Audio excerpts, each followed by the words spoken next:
Yeah, that's one thing I give Norman Lear credit for. He broke a lot of barriers.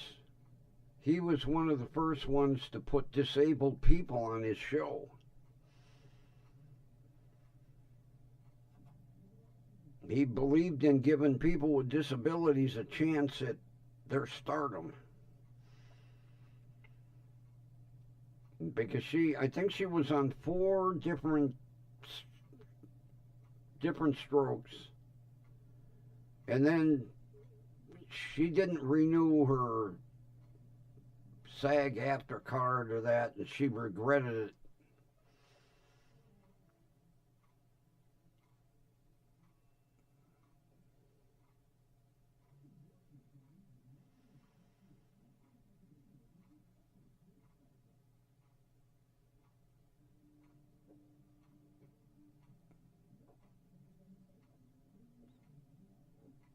Well, maybe they're throwing you out early, Ron.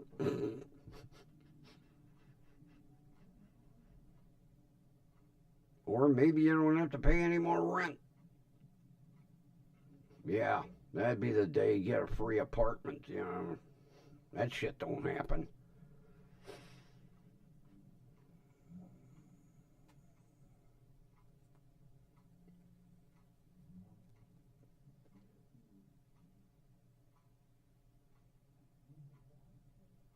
Holy shit. 1480. What are you renting, a luxury suite? Jesus Christ.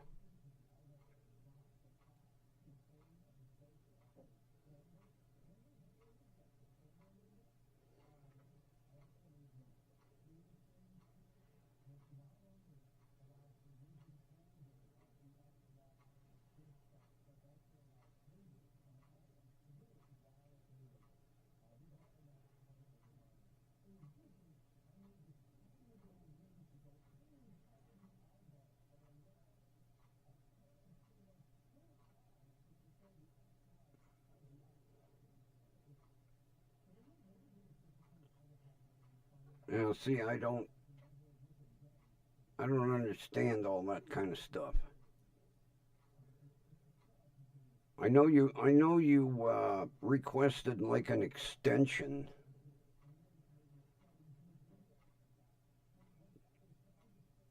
because you're not going to be there that much longer.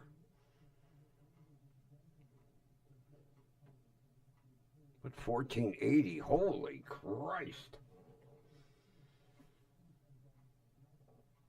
I'd be living in my car. Can't afford that kind of shit. That's what makes me really nervous about living here. I don't know if there's see my landlord and his wife, they don't talk to me, which in a way is good. But if something would happen to him because he's had a couple of strokes, is there a contingency for me to stay here?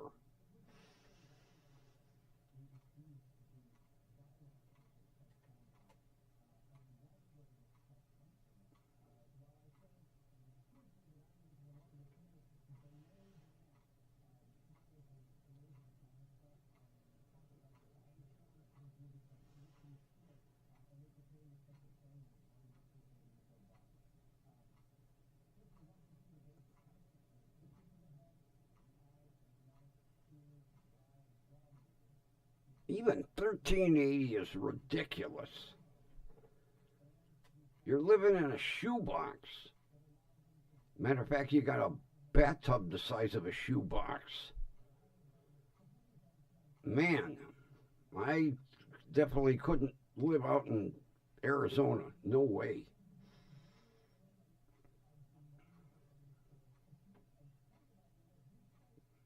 God, what the hell would a 3-bedroom luxury apartment rent for? $4,200 a month?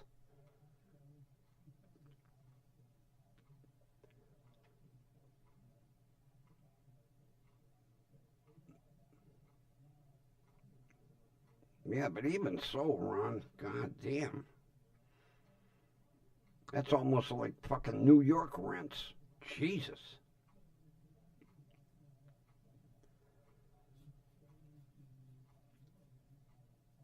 No wonder you want to get the hell out of there.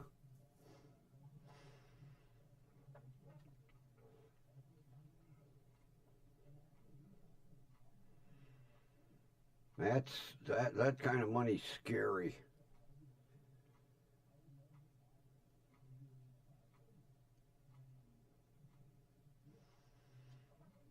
I'd end up living in a Connex shipping container out in the middle of the desert with a solar panel for electricity.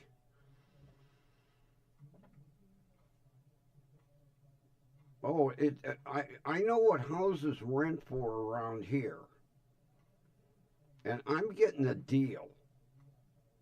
If I had to pay regular going rate, I'd be in a cardboard box under a bridge.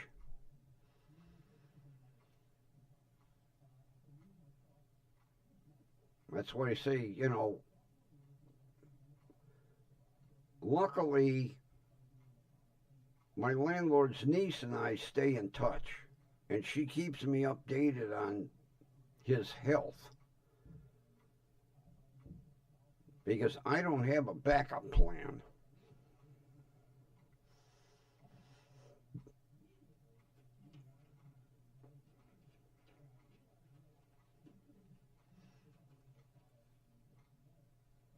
Yeah, but at least, Ron, once you're out of there, what you're going to be, paying a month for a house, you're going to have something that's yours. All you have at the end of the year is a stack of rent receipts.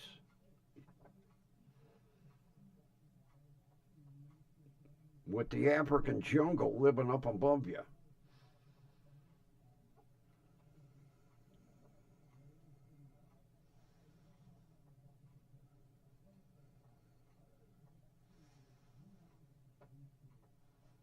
Get the Narapa way out. Dip your toe in the gel.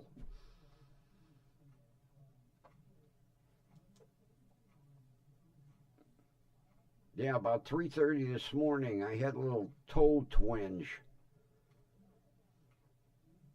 I immediately 20 minutes back to normal. Went back to sleep.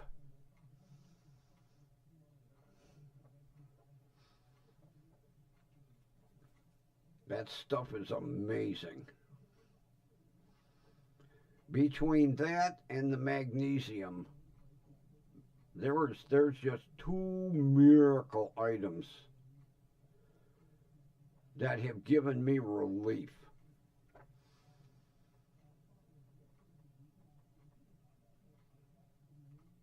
Matter of fact, my buddy's wife texted me today. Went to the drugstore, bought magnesium. I said, good. Hopefully her neck pain goes away. Yeah, the Elefux. If anything, you won't have that shit going on. Unless you end up with some raccoons in your attic.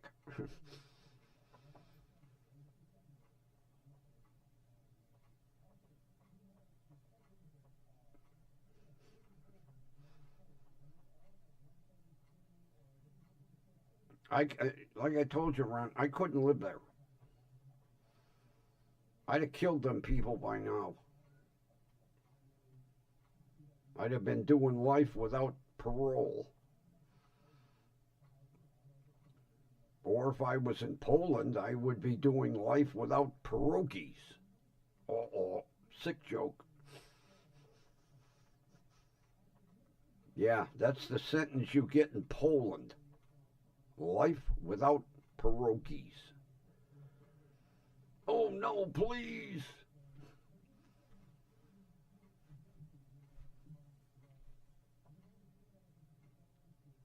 Boy, I'm glad I found this. It's been cold today. God, what the hell's the temperature right now? 25. And windy. Well, you like that sick joke? Yeah, I told that to a Polish friend of mine once. He didn't think it was funny. His wife did. I says to him one day, I says, if you kill somebody in Poland, what do you get for a sentence? He said, I don't know. I said, you get life without pierogies. That ain't funny. His wife's laughing her ass off in the living room.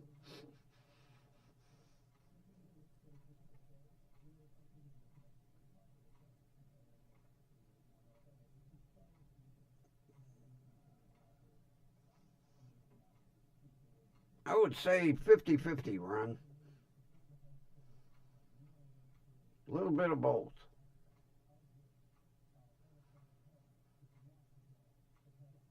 At least you know you won't be there that much longer. That's the good thing. You know, you're 99% packed. So when the day comes, see ya, Elefucks.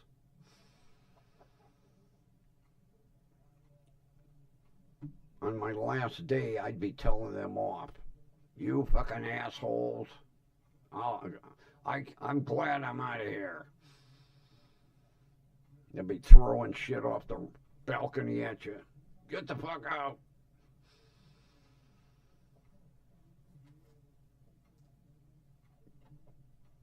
But too bad they're going to do a thorough cleaning of your apartment, because I would write a letter and hide it somewhere. Dear tenant, here's what you're in store for. The Elefucks. Yeah, if I could hide a note somewhere, I would warn the next tenants coming in. Although once they're there, it's too late.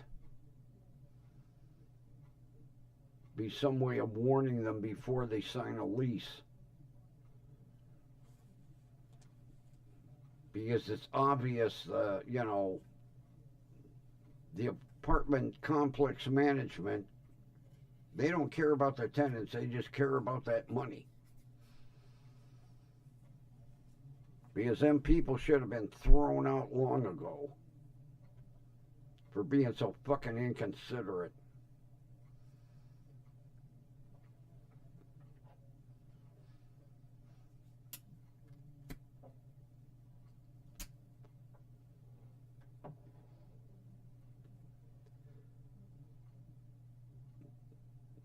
Then between talking to the nice lady and talking to the pop guy, I forgot to get fucking eggs. Because I want to put some eggs away to make some more pickled eggs.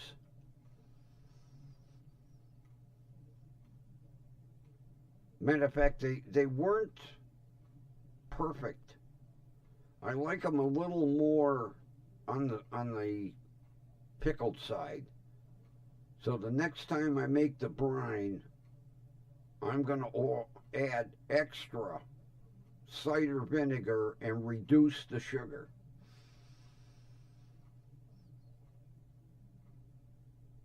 Now watch me screw them up.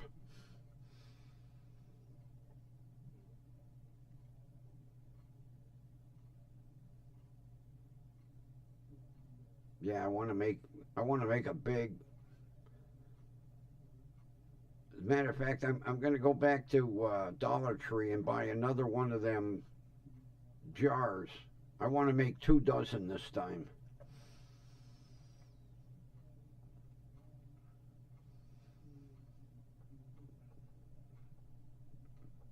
That way I'll have them for a while.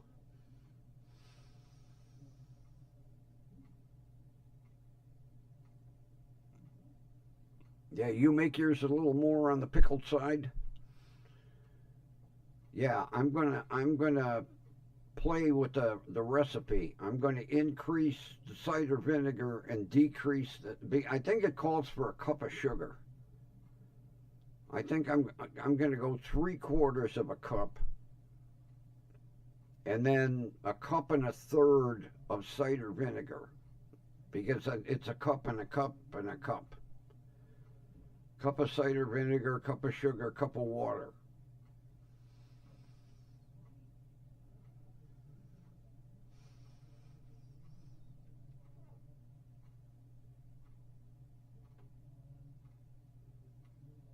Although they did turn out delicious. I just wish you could keep them longer. You know, they tell you 7 to 10 days. The thing that gets me is if you buy them in the store, they might have been on that shelf for a month, 2 months, 3 months.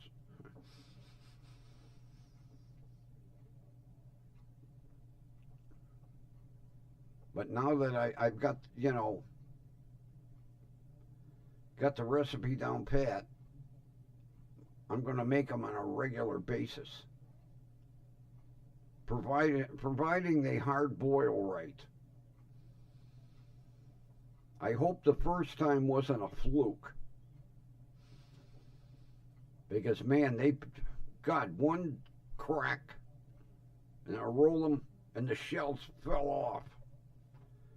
I was like, I haven't had eggs like this ever. It was like what they showed on the YouTube videos.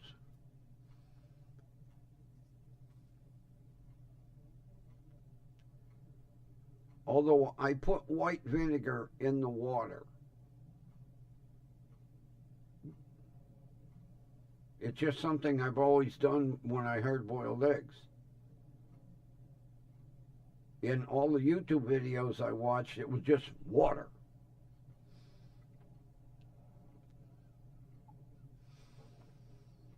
But like I say, the eggs were, what were they, 2 weeks old? Yeah. And I had put them out 3 hours early, so they were room temperature.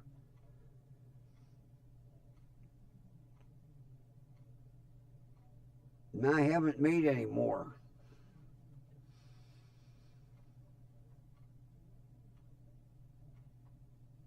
Which I was going to, because, I like to make egg salad. Sometimes I just like munch on a hard boiled egg. After I made my pickled eggs, I didn't hard boil anymore.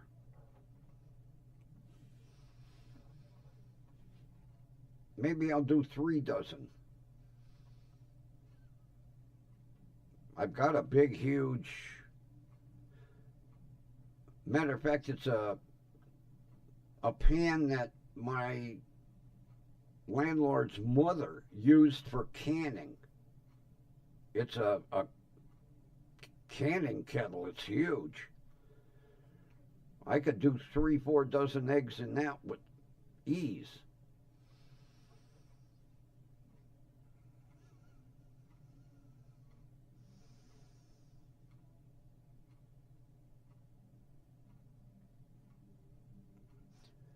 Yeah, in the one YouTube video, the chef did make that point. It depends on what they feed them too. Some chickens have softer shells, some have harder shells. So when you get a dozen eggs, it's a crapshoot. I could have just lucked out and got soft shell eggs. We'll see with the next batch. Although they come from the same farm,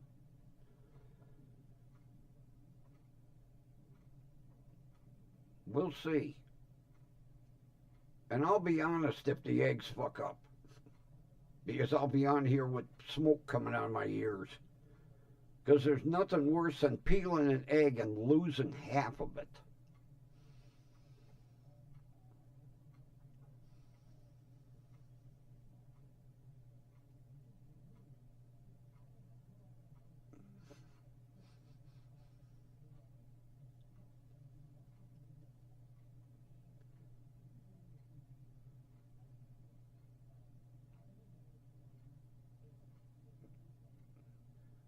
Well, see, 90% of the time, one of my wives would hard boil eggs.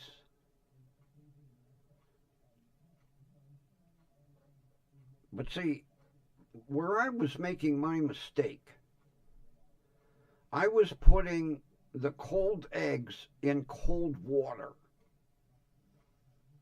And then, when it came up to a boil,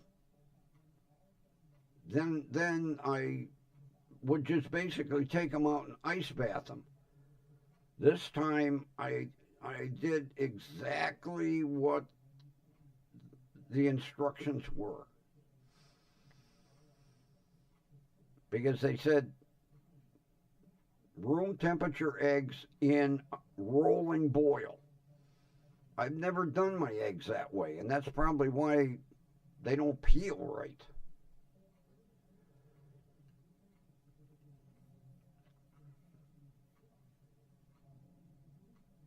Now, I got to ask Marianne. She does her eggs in a steamer.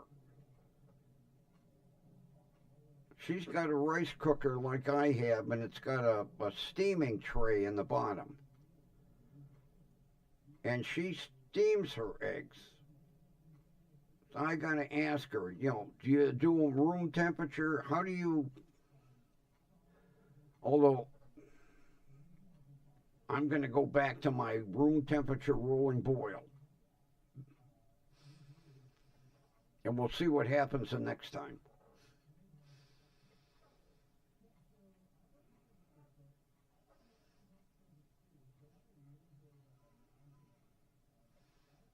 Oh, yeah, Kathy, if I get on here and say I hard-boiled eggs and threw half of them away, One thing I hate is wasting food. Oh, that has been something that has stuck in my craw going back to when I first got married.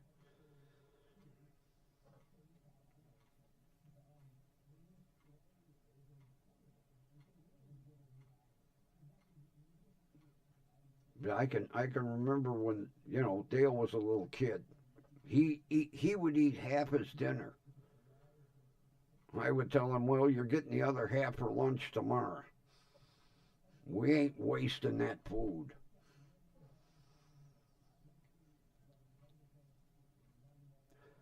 God, he was a picky eater. Jesus. Now he eats like a garbage disposal.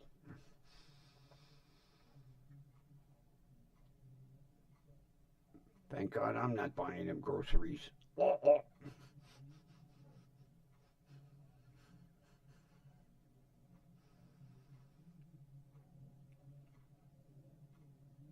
Oh, I picked something up I've never tried before.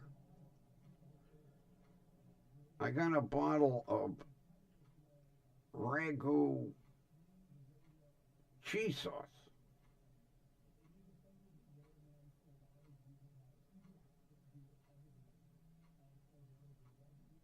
I've never tried it before. I'm thinking it's got to be good for making a quick batch of macaroni and cheese.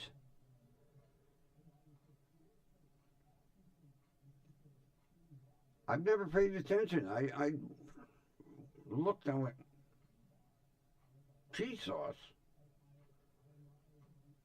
Right in the same with the spaghetti sauce. And it's not Alfredo, it's cheese. Looks like liquid Velveeta.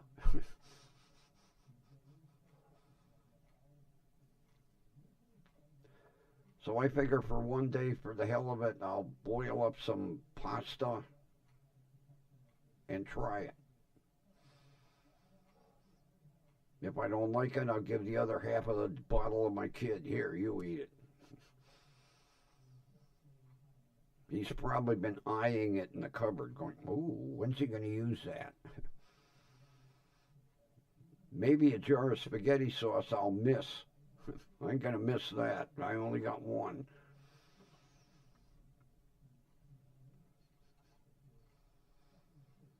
Matter of fact, I got so engrossed between talking to the woman and talking to the papa rep, I forgot half my grocery list. No wonder I finished up before she did. I forgot half and half. I forgot eggs. What else did I forget? Oh, I got Bootsy's food. God forbid. Yeah, I forgot the half and half. I forgot the eggs.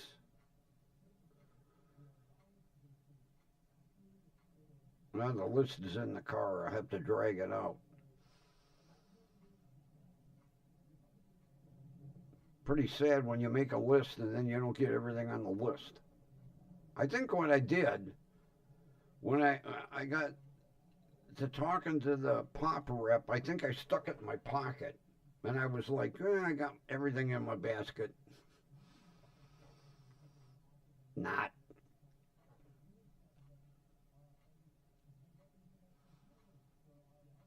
Get home, I'm taking everything out, going, oh man.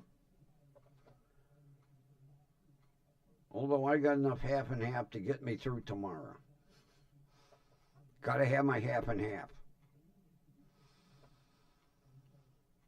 I don't like putting milk in coffee. I like my half and half. Mainly because my grandfather used half and half.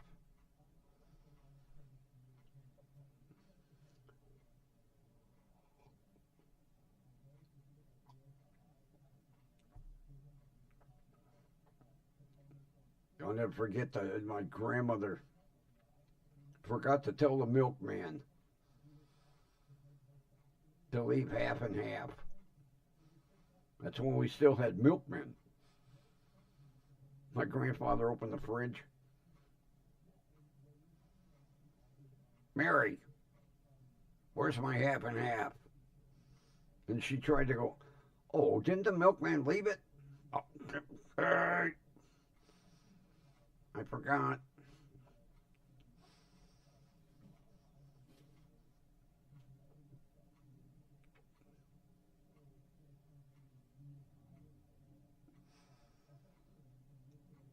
No, I'm not. I'm not much on flavored creamers.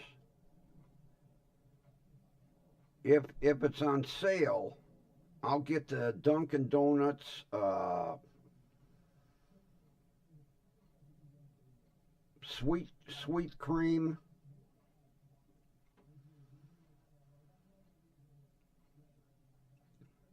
Yeah, I think they call it sweet cream, but it's got to be on sale.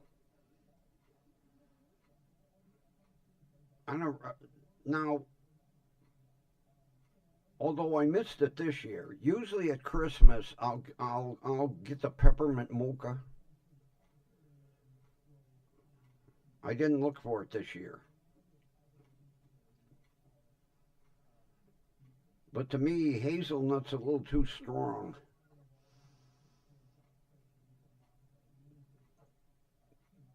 But if Dunkin' Donuts sweet cream is on sale, I'll get it. Although Coffee Mate makes a sweet cream too, I'll get that. But it's got to be on sale because I'm cheap.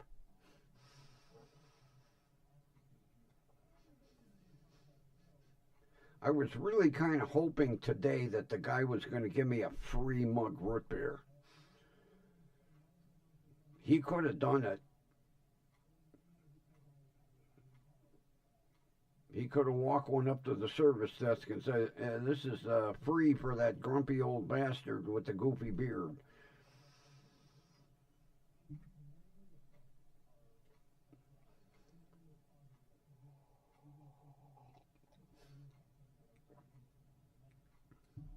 I tried French vanilla once. Oh, it was sickening sweet. I was like, I gave that to my kid. I would hear, not for me. Either the sweet cream Well, maybe, maybe I'll get lucky. They might have some peppermint mocha. If they do, I'll get one. Because I like that. Puts me in the holiday spirit. Not.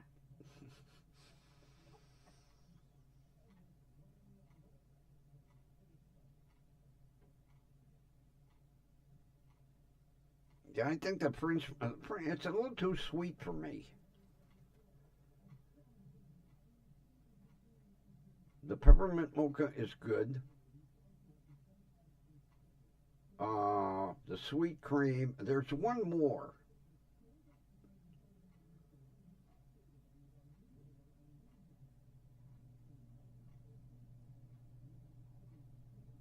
Sugar cookie.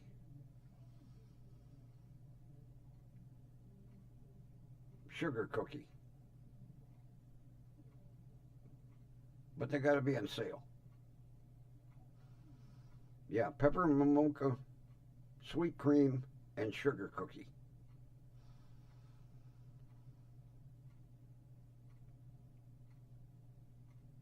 I guess I'll have to make a new list.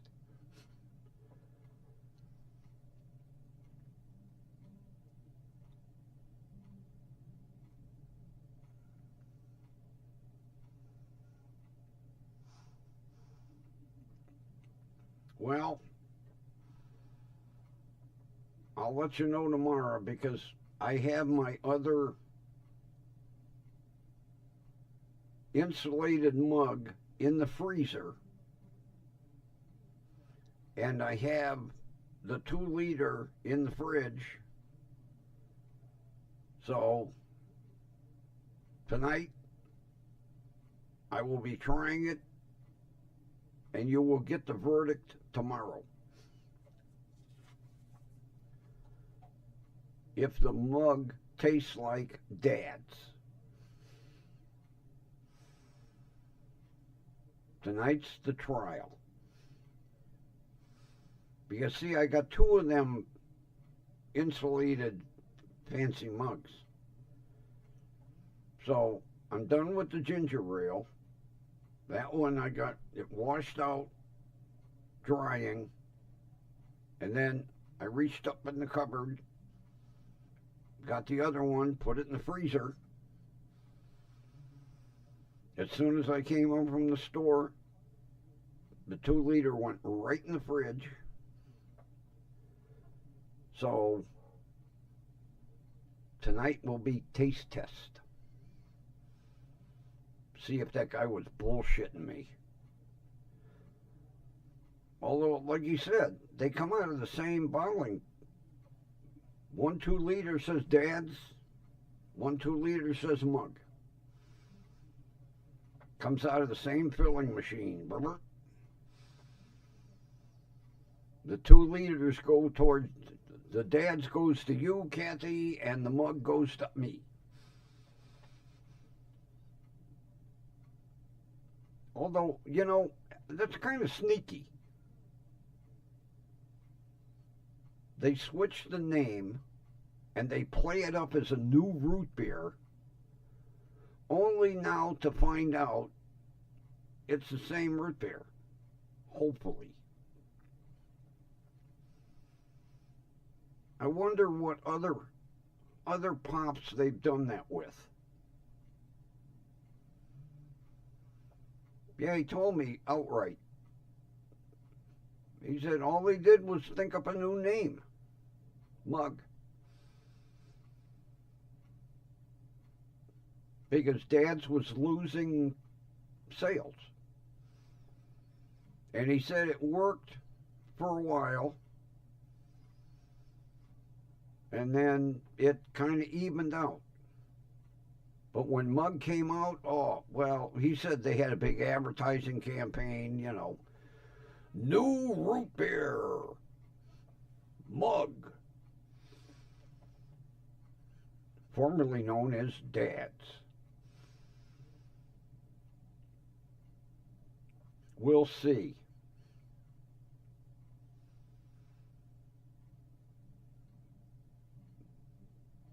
If not, I'm going to write Dr. Pepper, say, you goddamn liars.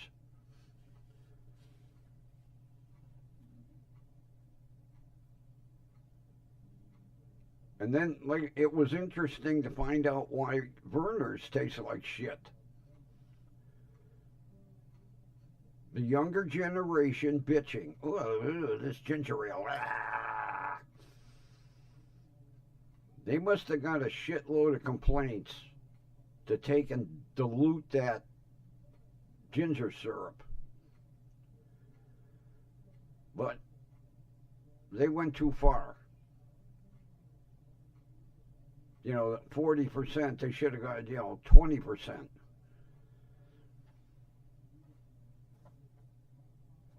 But like he was telling me, these companies today are really big on feedback.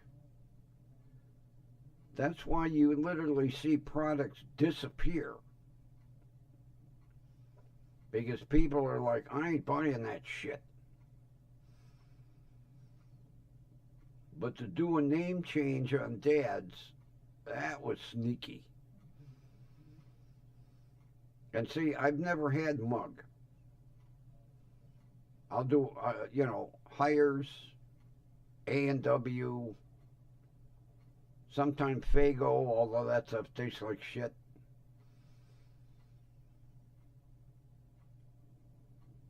A&W tastes like shit. They ruined that root beer. A&W used to be really a... Although I'll tell you what I miss. Royal Castle Birch Beer. I miss that stuff. I don't know why they just didn't continue to market that. They had a winner with that birch beer.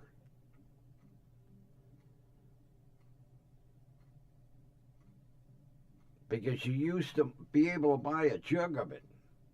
Came in a glass bottle, too.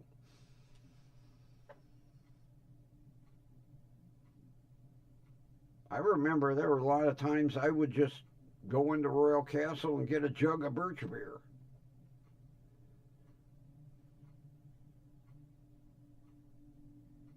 And nobody makes it. That's another thing. You would think one of these bottlers would have picked up on it. I can't believe Royal Castle, had a patent that never expired. People knew how popular that birch beer was. You would have thought that Cotton Club or somebody would have.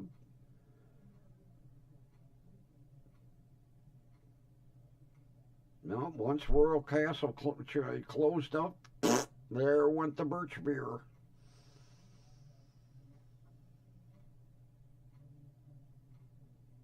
And you would think, with all these little craft breweries, one of them would make a birch beer.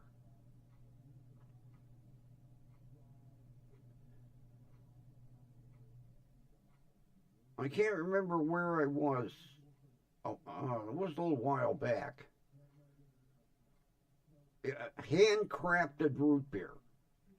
I can't remember what the name of the bottler was. Handcrafted root beer. I didn't buy any like a dumbass. But you would think somebody would handcrafted birch beer. Tastes like Royal Castle. Although there aren't too many people around that would remember what birch beer tastes like because it's been gone for so long. But I miss it. God, I can remember a time just stopping in, getting a cold, frosty mug of it. Anything else, sir? Nope. Here's your glass back. That hit the spot. I'm not thirsty anymore.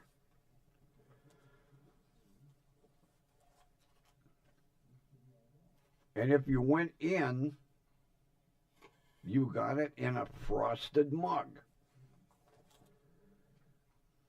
That was the best part, especially on a hot day. Guy pull that mug out of the freezer, fill it like he was pouring you a beer. Here you go. Cheers. You drink it real fast and you get brain freeze. Oh! Remember those days, Kathy, when you would get brain freeze from drinking something cold too fast? Oh my God, your sinuses felt like somebody drove a spike through your forehead.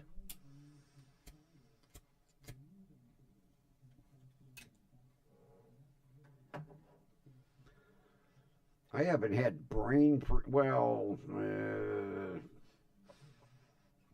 I don't want to freeze what few cells are still up there fighting one another.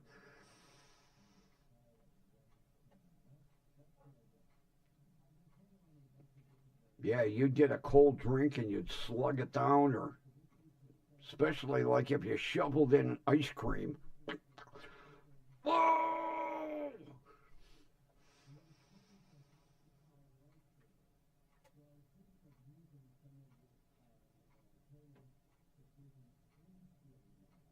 Oh, really? I haven't been.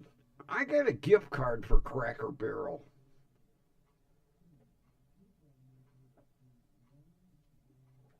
I think it's for $30.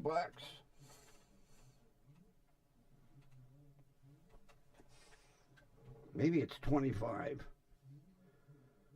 Let me see. I don't know why I don't use it. Well, 25.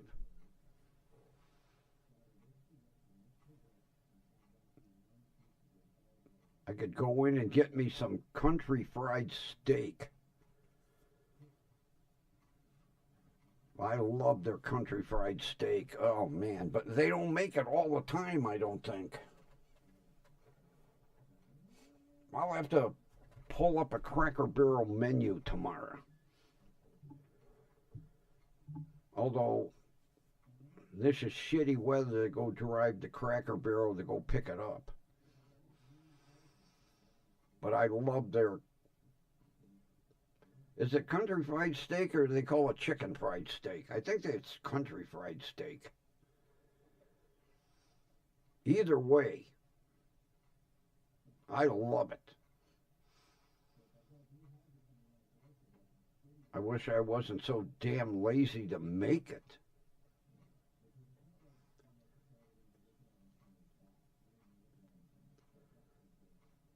And I love that white gravy they put over it. Mm-mm-mm.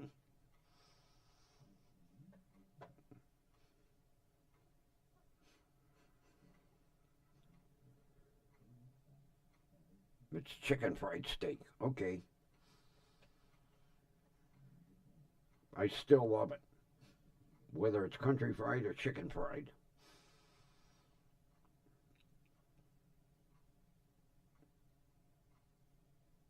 Now, not being in Cracker Barrel in a long time, their portions used to be pretty hearty. I don't know, with everybody skimping nowadays, I'm not sure, but that was the one thing I loved about Cracker Barrel was their portions. Oh yeah. Well, I think you get two sides. I think you get your main entree and two sides or three. I can't remember. I haven't looked at a menu in a while. But yeah, I get the apples all the time.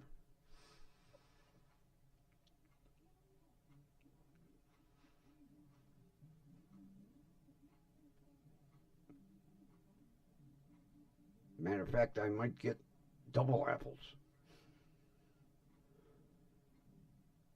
Yeah, I'm going to have to gargle a menu tomorrow.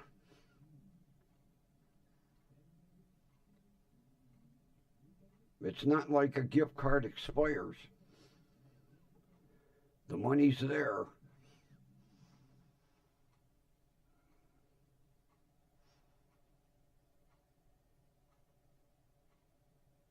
Well, we're going to be calling it a night here shortly anyway, Ron.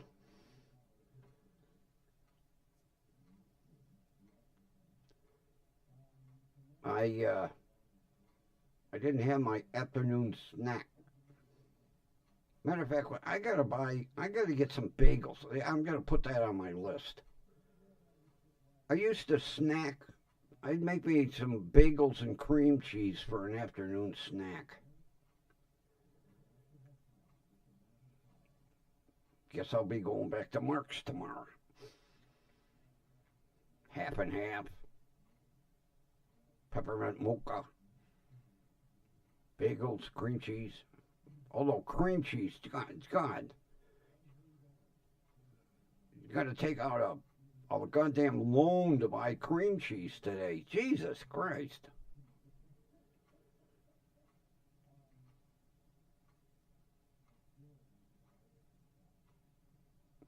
Everything just. Although, like a friend of mine said to me, he says, you mentioned back in the day. You seem to forget that prices were commensurate with wages, which is true. Back in the day we bitched at prices.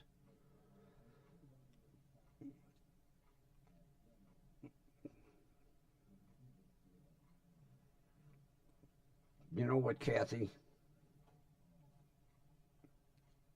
I'm going to make the list right now.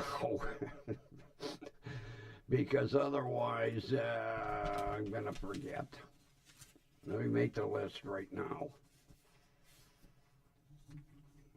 All right, half and half.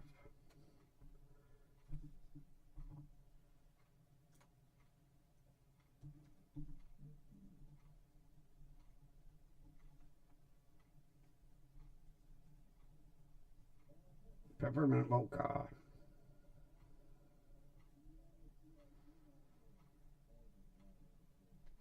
Bagels. Cream cheese.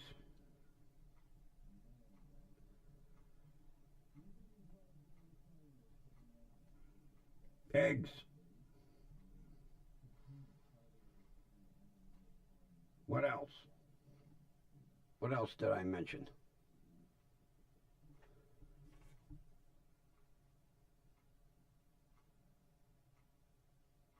Boy, it'd be nice if I could find some lox.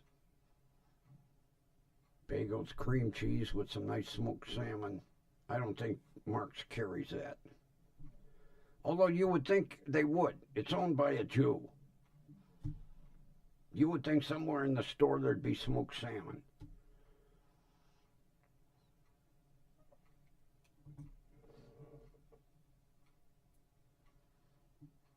That's like, during pushover, they have special Coke made with real cane sugar, and it comes with a bottle with a yellow cap. You would think with the temple being right up the street, Marx would carry pushover Coke. Nope.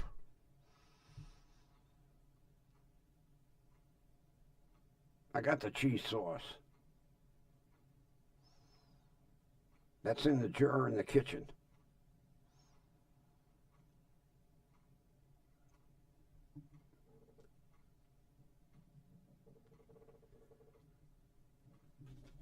All right, list is made. This way, if I think of anything, I'll have the list right here. I can add to it.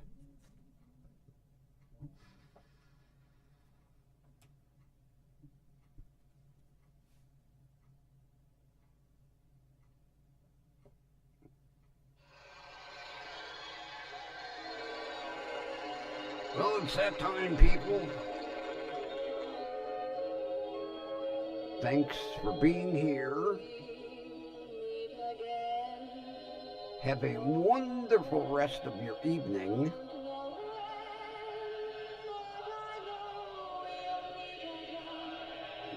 Oh, it's shipped if I have to go to Circle K for that. I think I'll stop there tomorrow. All right. Have a wonderful rest of your evening. We will meet again right here tomorrow night. And with that, take care, everyone. See ya.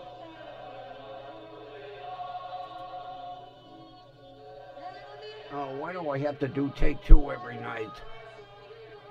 They changed OBS on me. See ya.